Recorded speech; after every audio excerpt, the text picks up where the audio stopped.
Okay, so I have a hypothetical for you. You got a long year, you are desperate for a vacation, you find a hotel that looks incredible, historic, beautiful lobby, maybe a clawfoot tub, Yeah. but there's a catch.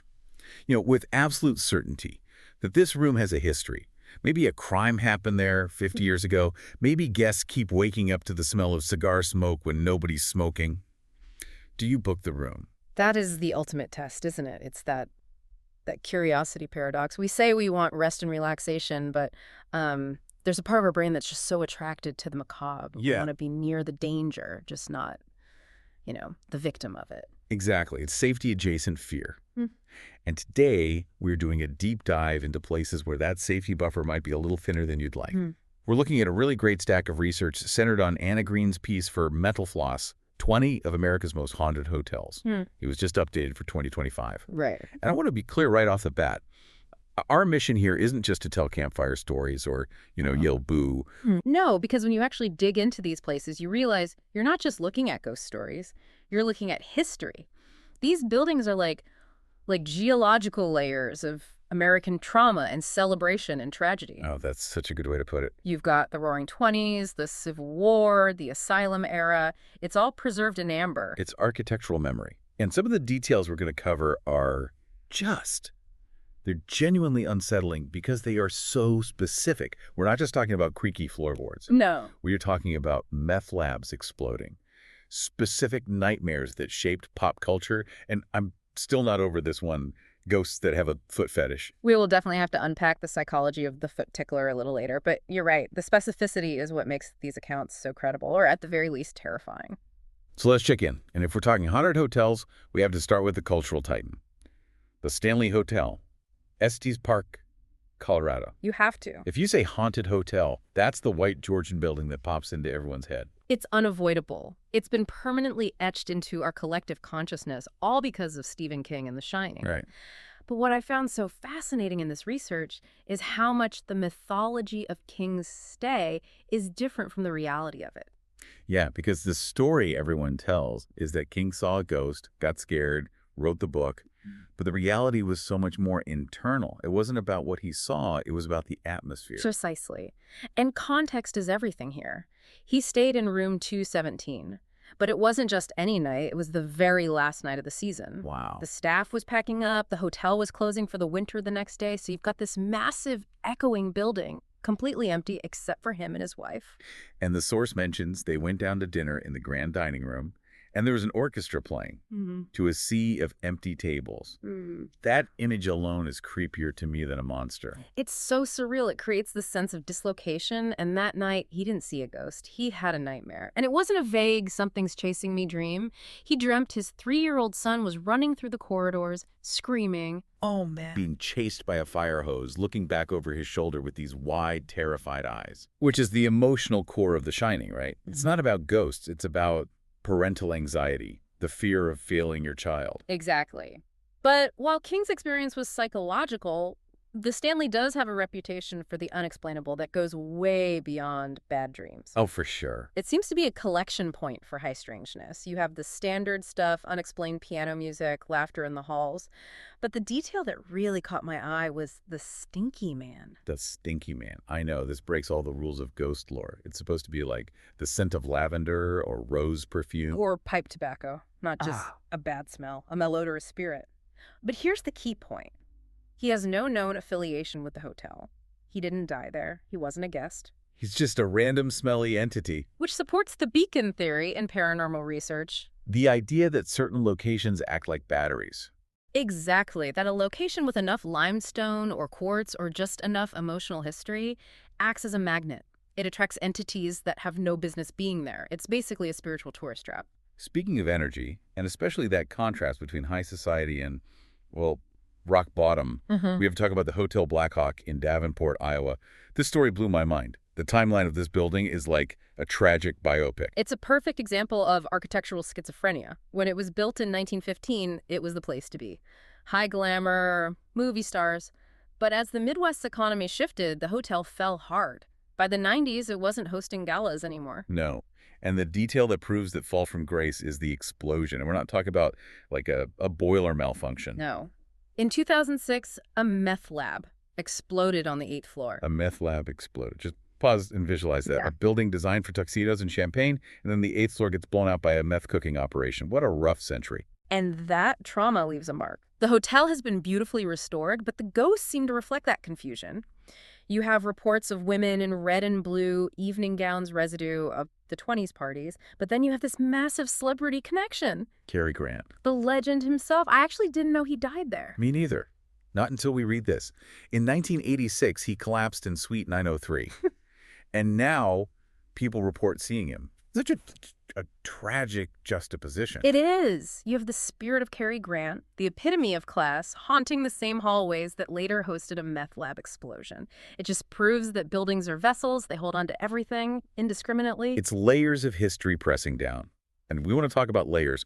We have to go back to the Colonial Inn in Concord, Massachusetts. We're talking 1716. This is deep history. And yeah, the marketing might mention Ralph Waldo Emerson lived there, which is nice.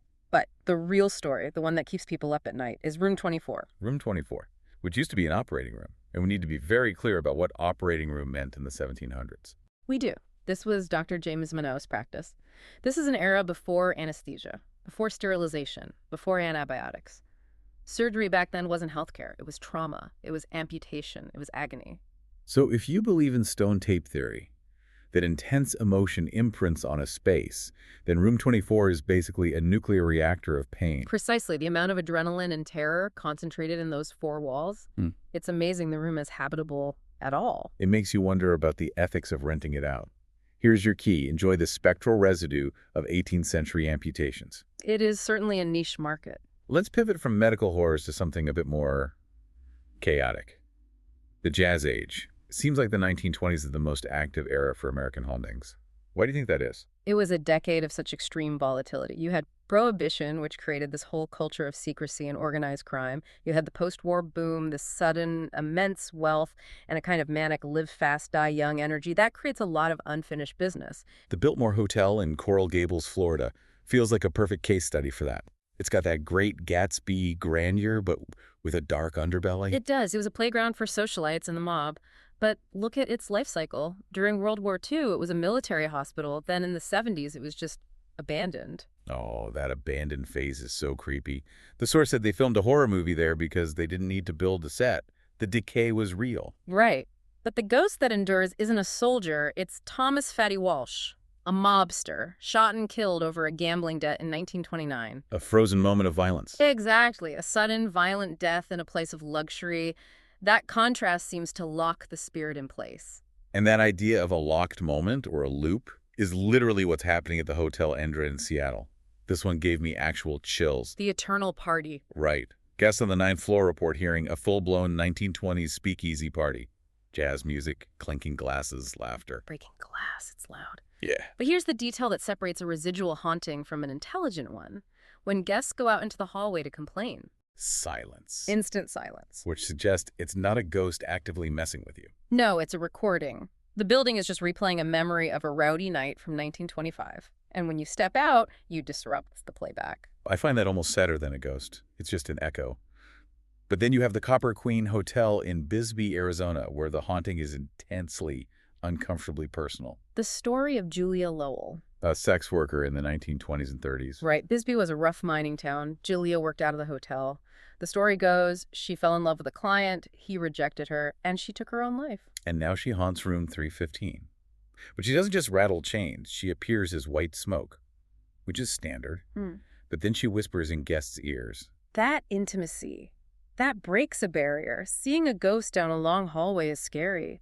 But feeling a cold breath and hearing a whisper right against your ear, that is an invasion of personal space. It feels desperate. It is. It speaks to her death. She wanted connection, she was denied it, and now, in death, she's aggressively seeking that proximity. I would take the noisy jazz party over the whisper any day. It triggers a very primal, get-away-from-me response. Now, not all these spirits are tragic or scary. Some of them honestly just seem like they have great work ethic. Yes. The spirits who never clocked out. Like Thomas Taggart at the French Lick Springs Hotel in Indiana.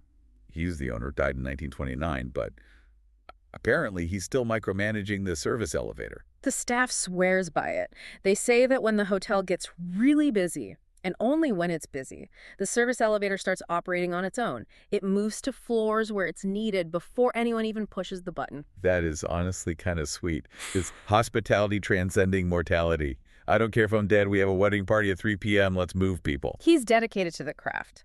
And then you have the Beechwood Inn in Massachusetts. This is less helpful manager and more mischievous grandmother. The lady who unscrews the light bulbs, which is the pettiest form of haunting, isn't it? It's not scary, it's just inconvenient. It's mild annoyance.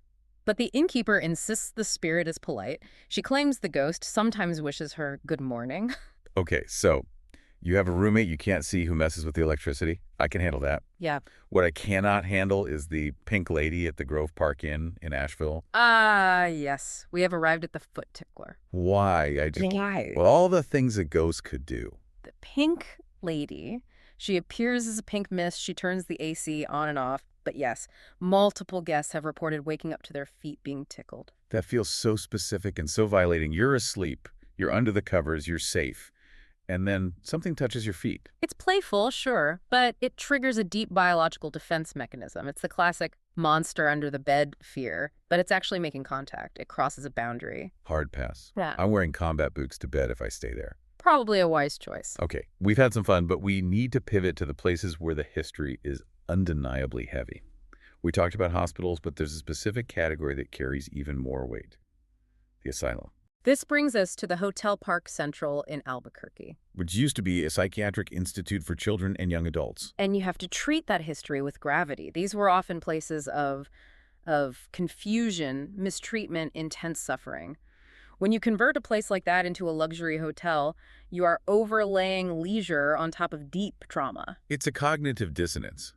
You're there for a cocktail on the rooftop bar, but the foundation of the building was designed to contain troubled minds. And the activity supports that. The investigation group, Los Muertos Spirit Seekers, recorded unexplained voices, sudden temperature drops, and that pervasive feeling of being watched. It's like the anxiety of the former patients is still vibrating in the walls. Exactly. You can renovate the lobby, but you can't renovate the vibe. New Orleans feels like the capital of this kind of layering. The Bourbon Orleans Hotel. It seems to have been everything except a hotel for most of its life. It's a microcosm of New Orleans history. It was a ballroom, a legislative meeting place, then a convent and an orphanage. So the ghost roster is completely incoherent. Yeah. You have Confederate soldiers mixing with Catholic nuns and children. It's a chaotic spiritual ecosystem. It doesn't make narrative sense because history doesn't always make narrative sense. It's just a pileup of different eras.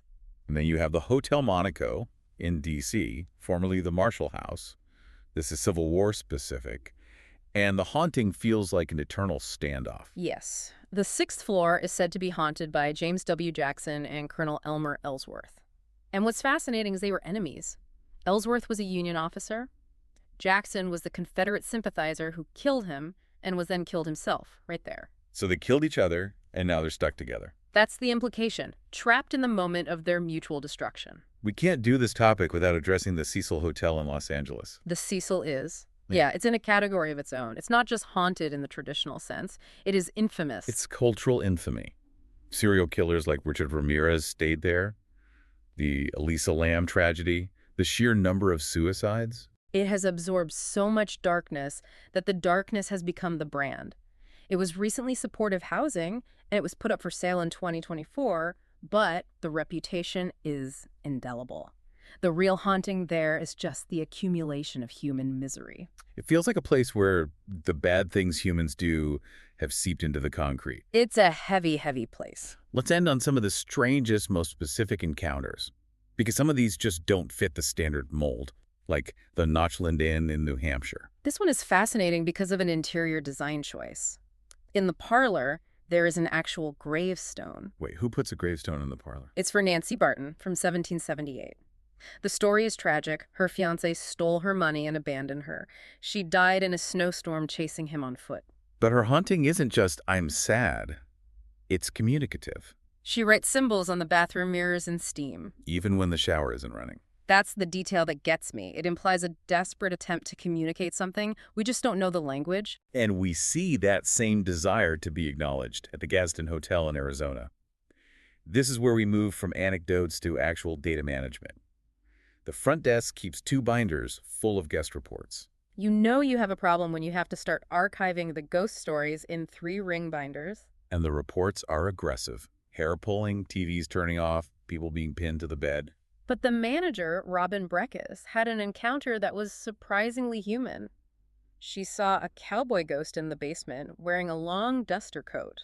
And he didn't scream or attack her? No, she said he just wanted to make eye contact. He wanted to be seen. Exactly. We talk about ghosts as monsters, but in so many of these accounts, like the shadowy man at the inn on Ferry Street who grabs guests' arms as they fall asleep, it feels like a desperate plea for acknowledgement. I am still here. Don't ignore me. It's lonely. It is profoundly lonely. And finally, there's the Lord Baltimore Hotel in Maryland. This one feels like a scene from a movie. It's so visual. The girl with the red ball. A young girl in a long dress, black shoes, bouncing a red ball on the 19th floor. It's such a vivid splash of color, that red ball against the hallway. It feels cinematic, but so many people report seeing it. Which brings us back to that central question. What are we actually looking at? Right. When you step back and look at this whole list, from meth labs to 18th century operating rooms to the girl with the ball, what's the takeaway? I think the takeaway is that buildings are not passive. We like to think of them as just bricks and mortar that we can renovate and repurpose. We turn an asylum into a spa. We turn a Civil War hospital into a luxury suite. We think a coat of paint hides the past. But the building doesn't forget. The building acts as a time capsule. These hauntings are essentially history refusing to be evicted. Whether it's the trauma of war or the mania of the Jazz Age, the energy persists. So when we check in, we're not just checking into a room. We're checking into the past. You are sharing that room with everyone who has ever been there and everything that has ever happened there. Which leaves us with the final thought I want you to chew on. If you are brave enough to book one of these rooms tonight, are you actually afraid of seeing a ghost? Or are you afraid that the history of the room, all those secrets, all that pain, all that life, is staring back at you? And that is the difference between a vacation and an encounter. Check under the bed, everyone. Thanks for diving in with us.